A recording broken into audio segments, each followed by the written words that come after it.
In the introduction to her book, The Book of Common Courage, Prayers and Poems to Find Strength in Small Moments, KJ Ramsey says this: I titled this book, The Book of Common Courage, because courage is something we hold in common. Courage is not the possession of the bravest or biggest, but the choice to move toward the heart when the mind and body are separated by fear. Courage is the choice to move our fear into communion. When we don't have words, we need a witness. We need with-ness. Is it possible to be courageous and fearful at the same time? And what does it look like to start with being a compassionate witness to your own pain? Keep listening as KJ Ramsey joins me for this conversation. I'm Amy Fritz, and you are listening to the Untangled Faith Podcast, a podcast for anyone who has found themselves confused or disillusioned in their faith journey. If you want to hold on to your faith while untangling it from all that is not good or true, this is the place for you. Hey friends, before we dive into today's conversation, I want to remind you that on Sunday, February 5th at 8 p.m. Central, I'll be kicking off a book club for my Patreon members who support the show at a $7 a month level or more. Our first book is The Way of the Dragon or The Way of the Lamb by Jamin Goggin and Kyle Strobel. It changed my life when I read it, and I know you will love it too. To sign up and for more information, go to patreon.com/untangledfaith. That's patreon.com/untangledfaith. I will leave a link in the show notes. I'm thrilled to welcome author KJ Ramsey back to the Untangled Faith podcast. KJ and her husband Ryan are huge fan favorites around here. For this conversation, KJ and I talk about what it was like to launch her book, The Lord is My Courage, and then we dive into talking about her brand new book that she wrote in secret, which just released last week. Here's our conversation. Let's jump into this. I was really excited when I got an email saying, hey, KJ needs to be on your podcast again. But before we talk about this new project that I'm really excited about, tell me what surprised you the most about your book that you just released. I feel both deeply encouraged and really sad at the same time that it's resonated with so many people. Yeah. I knew there were so many of us who have been harmed in faith systems. Yeah. But now I know how many people have experienced things like you and I have. In an early episode where I interviewed Scott McKnight and Laura Behringer, probably over a year ago for sure, I remember Dr. McKnight telling me that he had changed his mind about a book that he had been planning to write once he realized people were going to be sending him messages talking to him about that topic. I thought about this as I was talking to KJ about her books that she had written covering some really heavy topics. And now you've become a person that wrote the book that everyone messages you about. How do you feel about that? Thankfully, a couple of years ago, I stopped doing direct messages on social media, unless I'm following people back, because I quickly was realizing I love people's stories, but I can't take it all in. It's heavy. You know, I feel my limitations very quickly of I cannot hear all the stories, even though all the stories are worthy of being heard. Mm-hmm. So I think in some ways, some of my earlier inclinations to set up boundaries have protected me from being totally burnt out. Yeah, before this book came out, you already had these things in place. I do appreciate that, in the different spaces where I write, people feel free to share snippets of their story, in comments, things like that. I think there's just a lot of solidarity there. And I love watching people encourage each other, even in an Instagram comment. Yes, when somebody else can comment. That is a wonderful observation, because you are seeing that you don't need to be the one to do all the heavy lifting and all the encouraging, because there's a whole community of people that are saying, yes, sister, yes, brother, I have been there with you. I'm feeling it with you. That wasn't okay. Or that was really brave of you. Yeah. And your boundaries are then a gift to everyone involved. because Thank you for putting it that way. Yeah, well, inevitably, if you try to do it all, you're going to hurt somebody, and inadvertently. Absolutely. You don't want to, Yeah, but you only have so much absolutely. time and ability. So to actually have that communicated up front, Yeah. people aren't thinking that their relationship to you is something different than what it really is. It's actually a way, it's about loving my readers well, because if I were to overextend myself by like replying to every single thing, I wouldn't actually have the energy to write any more books. Yeah. I wouldn't have the energy to show up for my clients in therapy. And so I like have to limit myself so that I can show up in the ways that are actually going to bring more comfort long Yeah. term. Yeah. But something I'm thinking about, my friend Suzanne Stabile has like not pressured me. That sounds bad. She has challenged me. She has been like, "Hey, KJ, I want you to think about how can you keep creating ways for your community to care for each other, for them to not just feel cared for by you, but to like get to go further and connect to each other." And I'm still trying to That, figure out what does that look like, but this is what it's about. It's like I want to set the table where we can have a conversation, but where everybody at that table can start to like care for each other and hear yeah. each other. And so I just kind of view the writing as like it's setting a table, Yeah. where people can start to connect to each other. Hopefully there will be like more ways to. Suzanne Stabile is so wonderful. Did you just listen to her Wise conversation lady. with Emily P. Freeman? I feel like I just got Yeah, free therapy, and Suzanne is just so wise and thoughtful. And she is. every answer she gives is just, I just wanted to take notes. I know it's not a flippant No, answer. She's just, I can tell that she's living, listening to the yes. spirit. I'm grateful that she, challenges me to be like, hey, you can't be the How comforter can we for all your people. sustain? Yes. How can we sustain this? Yeah. So I don't know what it was. A few months ago, you teased a little thing on your Instagram and said, I've been keeping a little secret from you. I have something coming. And I was like, I do the thing. I always spoil myself. There's a way to know Uh-huh. these things. It's There it's is, not a yes. secret. Tell us about the new project. Yeah. So I wrote a book in secret, called The Book of Common Courage, Prayers and Poems to Find Strength in Small Moments. And it is like my way of praying through hard moments. Mm, I wrote it while writing The Lord is My Courage, and in the months after writing that. As I started off just like writing to process my own story and to process the story of like trying to tell a really hard story. yeah. Yeah. And trying to like find my way back into conversation with this God that I'm learning to trust again. And I'm really glad I wrote in secret, because I needed to learn like how to trust that I can write poetry for myself before like Yeah. Yeah. needing readers to affirm that it's good enough to read and all of that, like insecurity stuff. I needed to really like work out my insecurity with God and my Mhm. editor for a while first privately, but I love it. It's a whole like full color book of pictures and prayers and poems that like the pictures are from my ordinary life of just like my dogs are in some of the pictures, and like Yes. mountains and wildflowers, just stuff like of hikes that I go on, that these are the ordinary moments where I'm trying to practice courage and Mhm. like wake up and say yes to my life. And then all of the prayers in every chapter are collects, which is a short form of prayer that I've come to find extremely comforting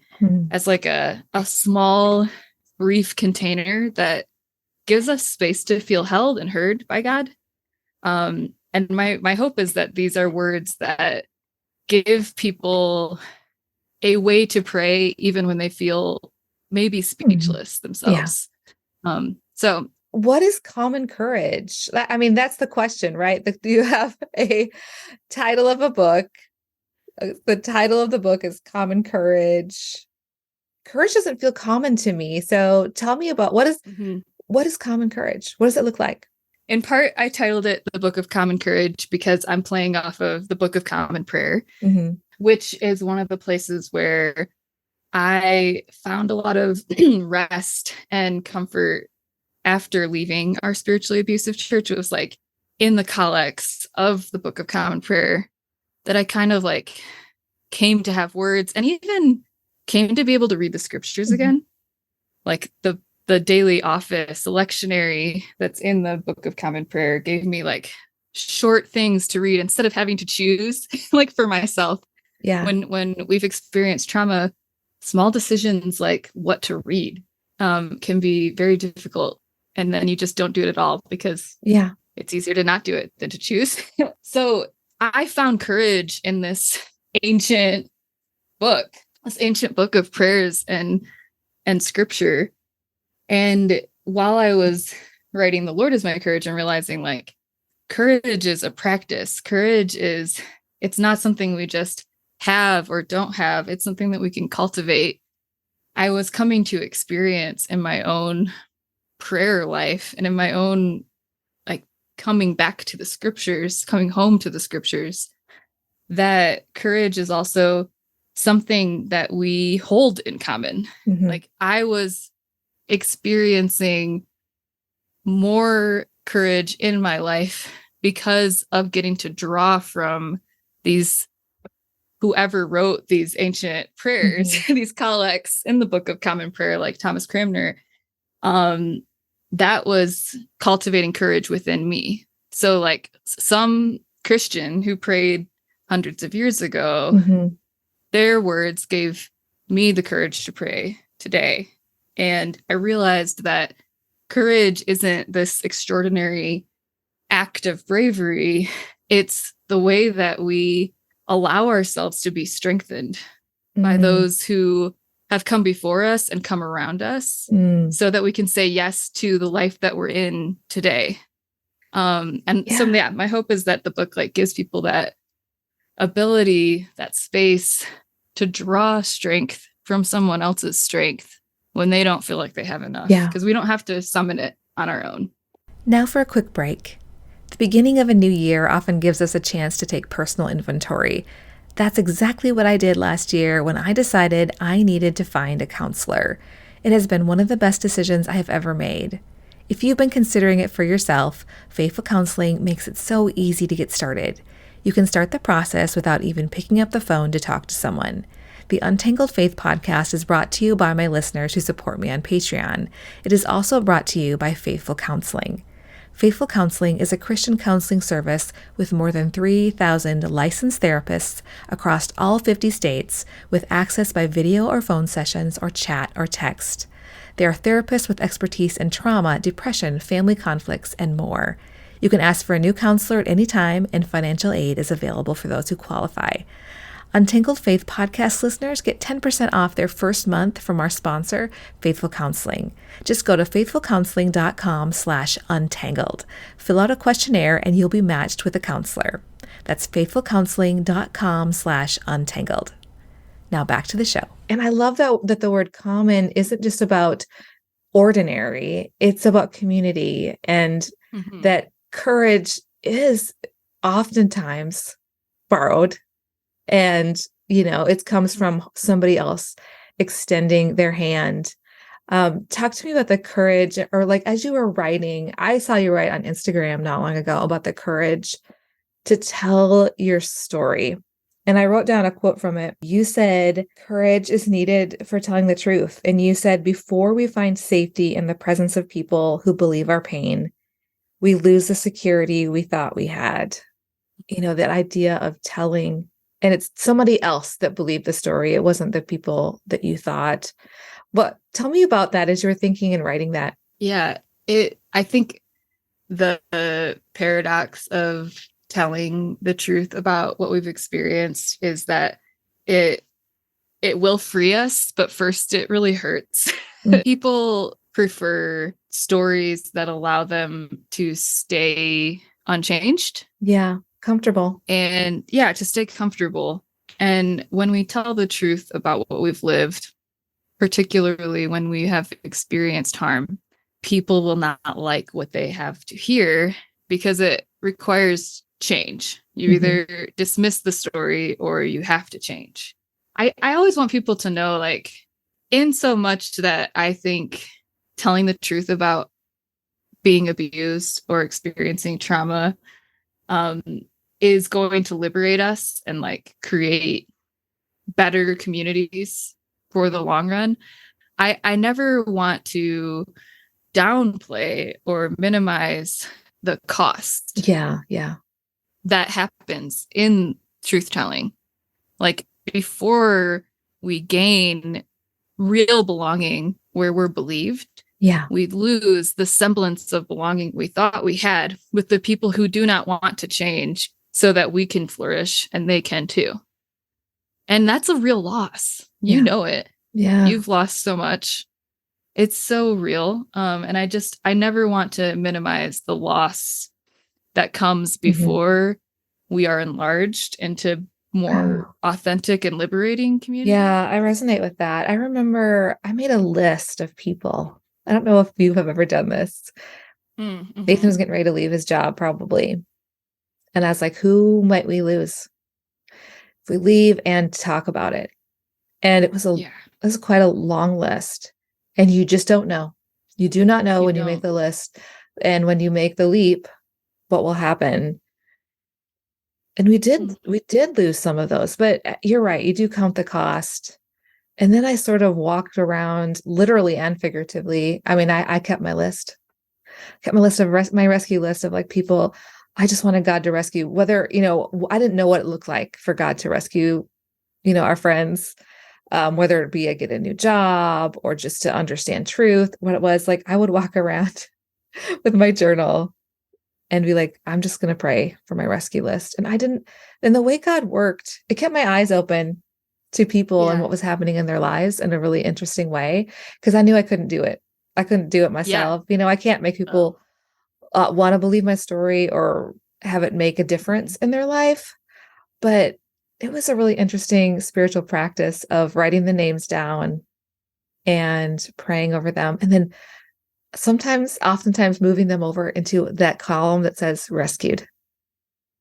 That's stunning. I, I it love was that. it was absolutely stunning. And then the people that end up coming around you that you're surprised by, that do Mm-hmm. give you courage, that you're like, I didn't think you would ever be sitting here with me because of maybe things that I had done in the past. Like I didn't believe someone's story before me. Mm-hmm. And those people in their just gracious, open-hearted way say, I understand. I get it. And, Mm-hmm. sometimes it's those surprising ways, like you said, some people won't, some people don't want to hear and they will fall away. And it hurts so much. Mm-hmm. But there's always something surprising that is around the corner. And, I don't know that Yes. I would choose it if I'd known even. We could say, well, if I knew, I would just skip ahead to the end, knowing God would have done the thing. Well, we like comfort. Sure, it'd Yeah, be we nice do. if it could all have worked out without having to do all the things. What would you say to the person that's like, KJ, I don't have courage. I don't know what this is. What does courage require of me? And I don't know if I have anything to give. I would probably say, I feel you. I Yeah. feel you. Yeah, lately, it has been hard to say yes to my life.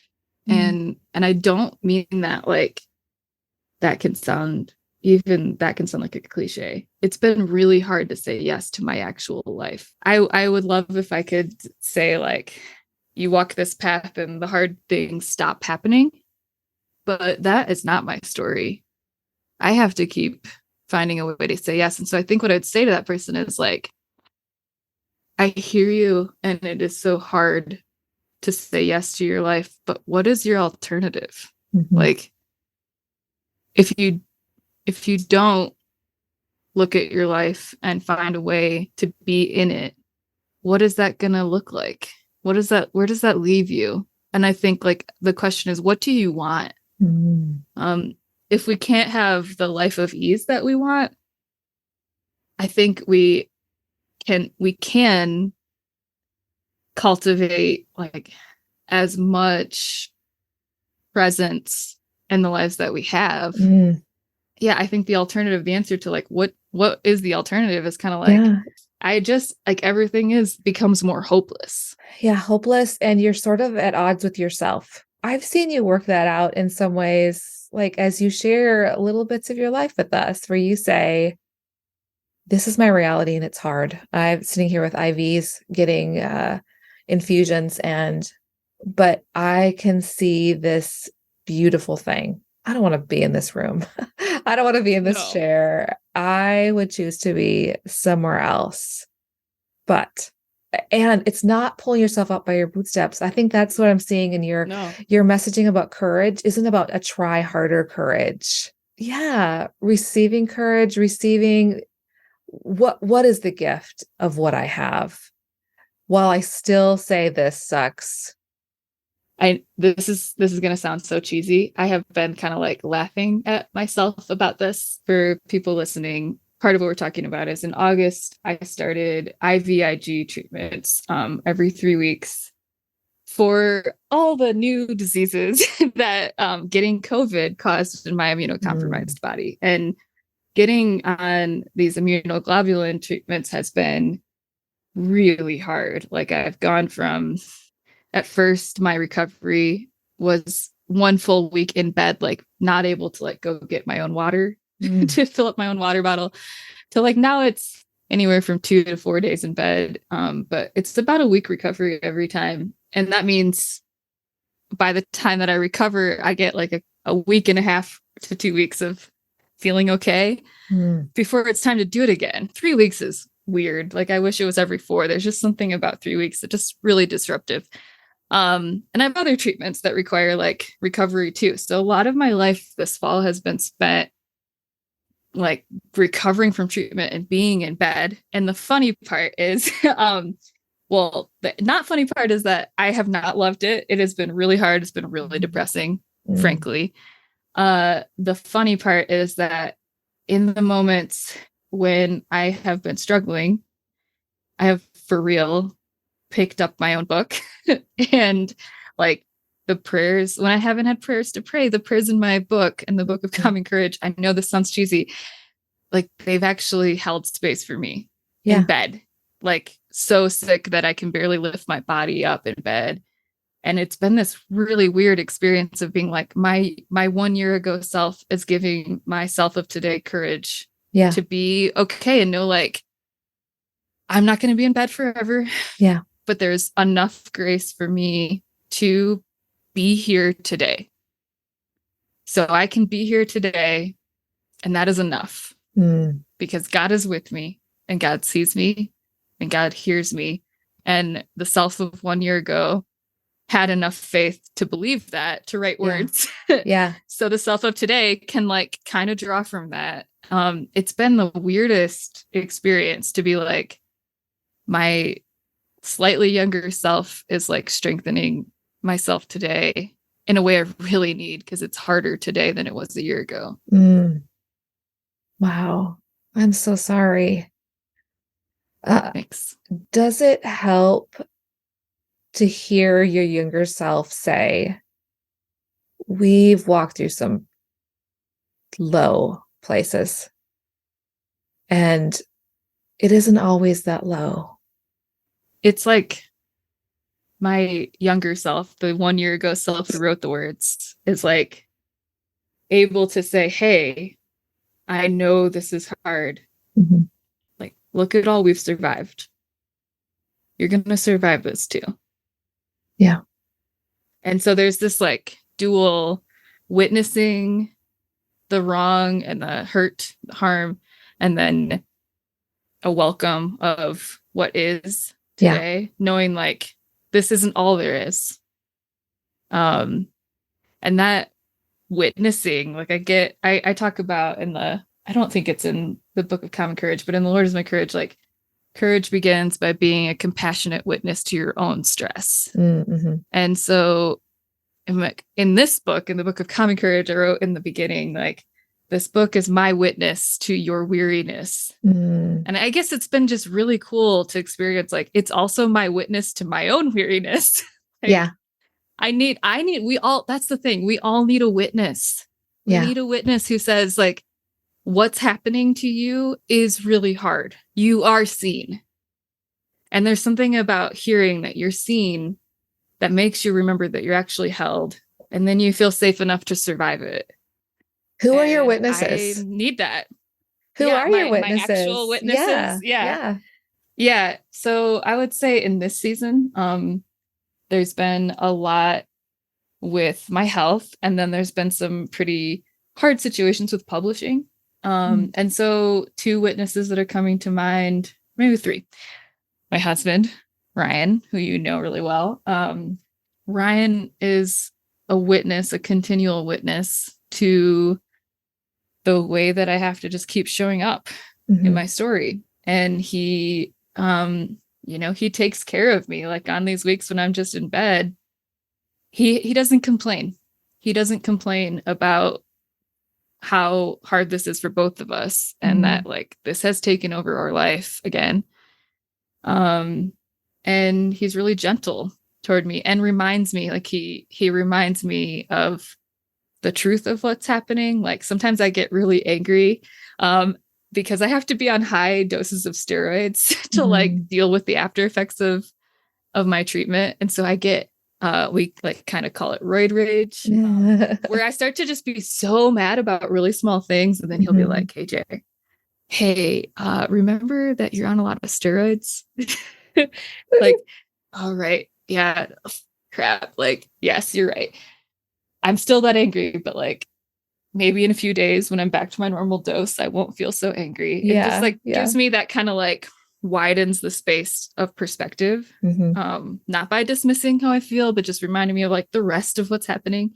And I'll say my agent has been a big witness in this season too, of just reminding me that I don't have to do this all perfectly, that it matters, that there's purpose in the work, and just like having somebody else bear some of the stress of the things that happen behind the scenes in publishing books. That's been huge. Like somebody who also is trying to live this wilderness way and like has lost a lot himself too. So that's Alex. And then I think of my best friend, Mish. She's always a consistent witness.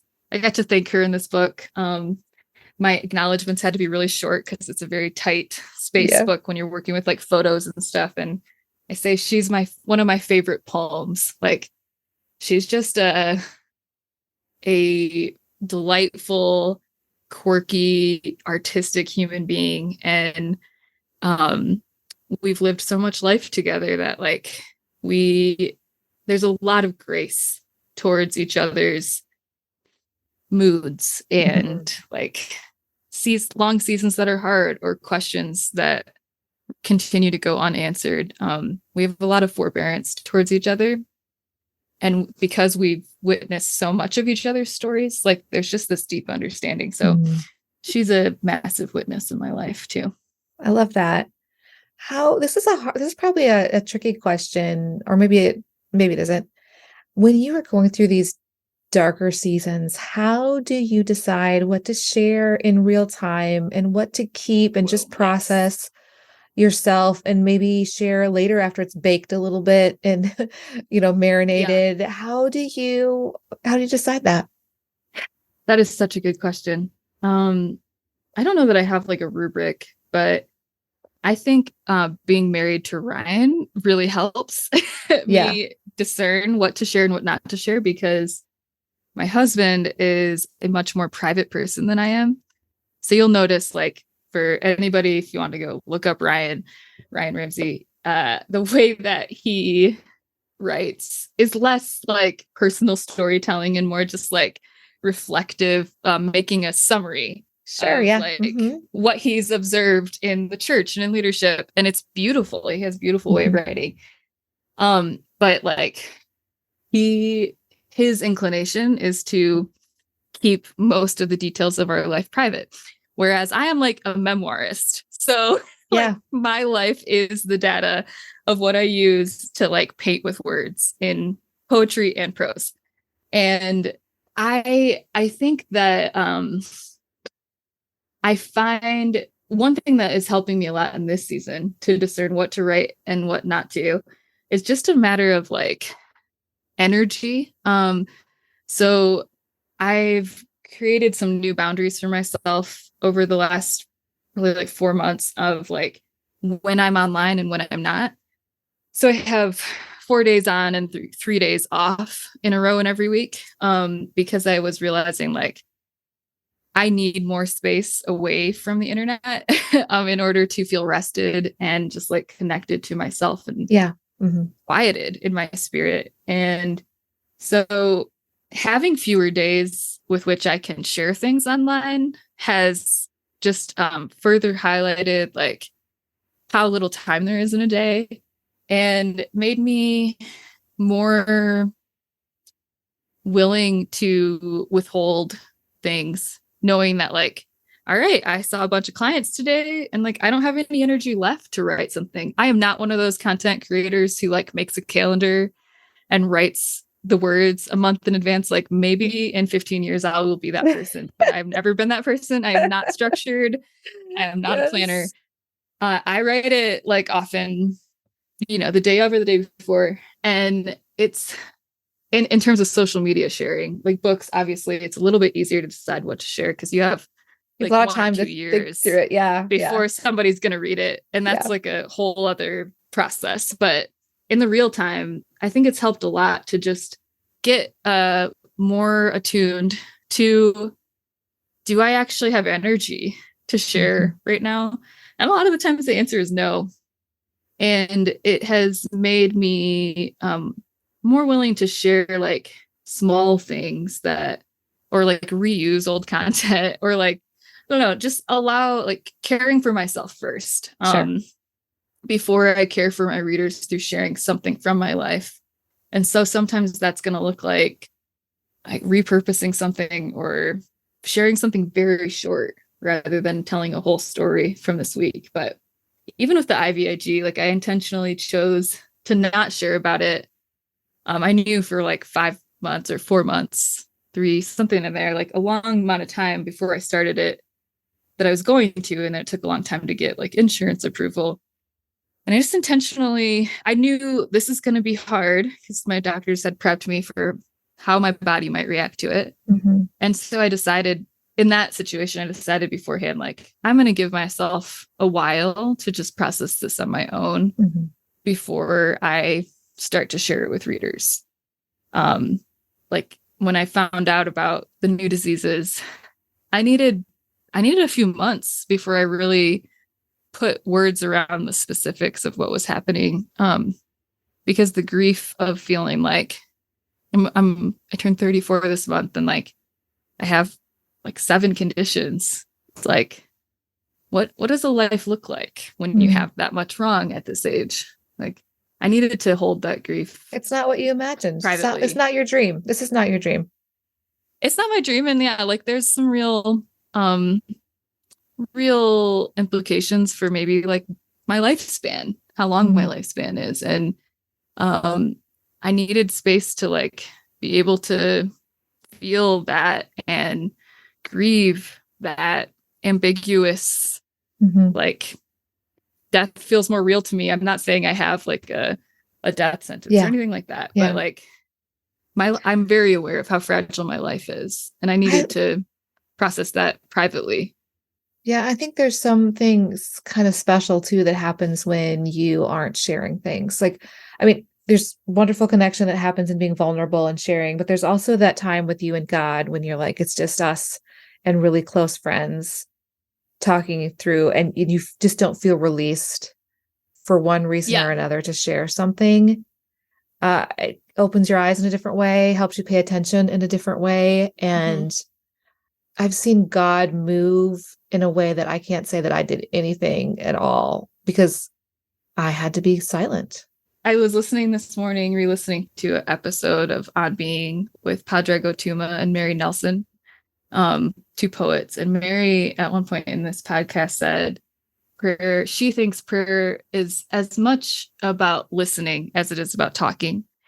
And I think that that's really apt here, that like if we prematurely share all the time, we're going to form words in the space of the silence in which God is trying to speak to us. Mm.